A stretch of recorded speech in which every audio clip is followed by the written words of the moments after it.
F350 2007 6.0. La razón por la cual no arranca. Ahí pueden ver.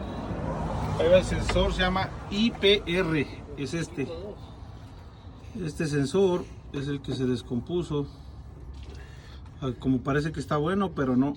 Aquí tiene una cortada. Y esa cortadita caen los pedazos aquí adentro. Y hace que no lo bote para atrás. Se queda atorado, se queda atascado y ya no va a prender. Aunque le pongas pilas, le pases corriente, lo que quieras, no va a prender.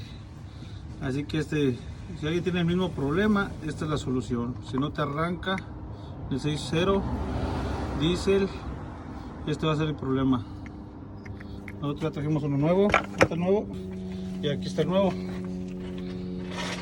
Si se dan cuenta, ¿dónde está el otro culero? Este es la diferencia. Este está más anchito y este está más delgado, por eso se rompe.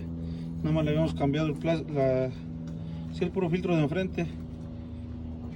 Por eso se rompió, porque era chafa. Yo pienso que es mejor y les recomiendo que compren el sensor nuevo y se quitan de problemas. Si necesitan ayuda, ahí estamos.